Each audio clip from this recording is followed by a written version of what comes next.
এটার আমরা এরকম একটা সিনোনিম টার্মের দিকে যেতে যাচ্ছিলাম, বাংলা বা ইংরেজি।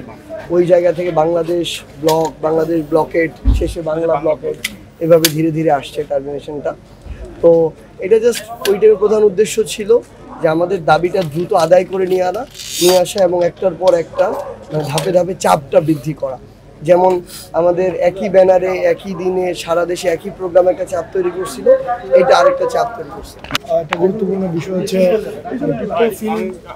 পিপল ফেল্ট এনগেজড, কারণ হচ্ছে যে বিকজ অফ দ্য টার্মিনোলজি। আপনি যদি এই আন্দোলনের ভাষাগত দিকটা দেখেন, এই ভাষাগত দিকটা কিন্তু হচ্ছে আসমানি ভাষা থেকে শুরু করে একদম আরবান ভাষা পর্যন্ত সবাইকে হচ্ছে এটা কানেক্ট করছে।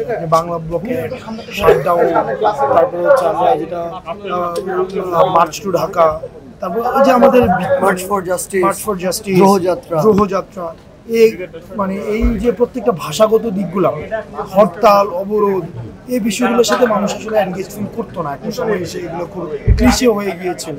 তো সেই জায়গা থেকে ল্যাঙ্গুয়েজগুলার সিলেকশনের মধ্য দিয়ে মানুষ হচ্ছে কানেক্ট ফিল করা শুরু করে। রাজনীতিতে রাজনৈতিক ভাষাটা জনগণ বিচ্ছিন্ন হয়ে যায়। তো জনগণ ওরিয়েন্টেড আমরা ভাষা সিলেকশনের দিকে যাই। তো এটা নিয়ে টিএসসিতে মিটিং হয়, টিএসসিতে আমরা মিটিংয়ে সমন্বয়কের সবাই উপস্থিত থাকে। তো তখন হচ্ছে প্রস্তাব আসে যে অবরোধ ব্লকেটটা কী ধরনের হইতে পারে। বাংলাদেশ ব্লকেট ইনিশিয়ালি নামটা হচ্ছে সিলেক্ট করা হয়, বাংলাদেশ ব্লকেট। পরে এটাকে হচ্ছে আমরা যখন প্রোগ্রামটা পোস্ট করি তখন সেটা বাংলা ব্লকেটে কনভার্ট হয়। আরো মানুষের কাছে হ্যাঁ, বাবা একটা এলিটারেশন আছে, বাংলা ব্লকেট, বাবা, ইনিশিয়াল সাউন্ডসগুলো সেম। তো এটা হচ্ছে কি মানে মানে মানুষ যেন এনগেজ ফিল করে, নতুনত্ব পায়। হ্যাঁ, প্রোগ্রামটার মধ্যে কি নতুন আছে বা এই ধরনের প্রোগ্রামে আসলে অ্যাক্টিভিটির ধরনটা কি, এটা মানুষের মধ্যে যেন আগ্রহ সৃষ্টি করে। সেই জায়গা থেকে হচ্ছে নাম সিলেকশন প্রস্তাবটা খুব সম্ভবত আমরা এই একটা প্রসেসের মধ্যে দিয়ে যাই। প্রস্তাব ইনিশিয়ালি আসে হরতাল, অবরোধ, তারপর হচ্ছে এই ধরনের কিছু, আস্তে আস্তে এটা হচ্ছে বাংলা ব্লকের নামটা হয় আর কি। আমরা টিএসসিতে বসে ওই আমি ছিলাম, নাহিদ, সার্জিস, বাকের ছিল, নুসরাত ছিল, হাসিব ছিল, আসিফ ছিল। আমরা যে আগামীকাল কর্মসূচি কী দেওয়া যায়, কারণ কর্মসূচির মধ্যে নতুনত্ব থাকা উচিত। তখন প্রস্তাব ছিল, কেউ বলছিল অবরোধ, কেউ বলছিল অবরোধটাকে একটু মানে নতুন কিছু একটা।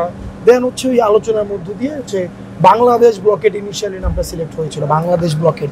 পরে সেটাকে যেন উচ্চারণ খুবই হচ্ছে সহজ হয়, সেই জন্য আমরা বাংলা ব্লকেটে হচ্ছে নিয়ে যাই, যেন একটা এলিটারেশন থাকে। বাবা মানুষের সাথে কথা বলে যেটা বুঝেছি বা মানুষের যে চাওয়াটা সেটা হচ্ছে কর্মসংস্থানের একটা অভাব এবং হচ্ছে উন্নয়নের যেই স্থানিক যে বৈষম্য হয়েছে এবং যেই হচ্ছে আঞ্চলিক যে বৈষম্যটা হয়েছে, উত্তরবঙ্গের মানুষ মনে করছেন তারা এই বৈষম্যের হচ্ছে শিকার। এবং হচ্ছে কর্মসংস্থানের সুযোগ সৃষ্টি করা হয়নি এবং উন্নয়ন হচ্ছে শহরকেন্দ্রিক উন্নয়ন হয়েছে, যে উন্নয়নের যে বিকেন্দ্রীকরণ সেটা ঘটেনি বলেই উত্তরাঞ্চলের মানুষ মনে করছেন, রাজশাহীর মানুষ সেটা মনে করছেন।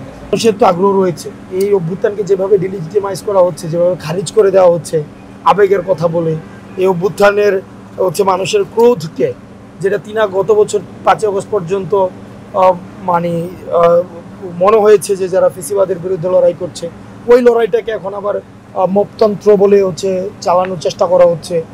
এই যারা বিপ্লব করেছে তাদেরকে হত্যা করার একটা গ্রাউন্ড ক্রিয়েট করা হচ্ছে, হত্যাযোগ্য করে তোলা হচ্ছে, তাদেরকে অপরাধী হিসেবে তৈরি করার জন্য মিডিয়া দিয়ে সম্মতি উৎপাদন করা হচ্ছে।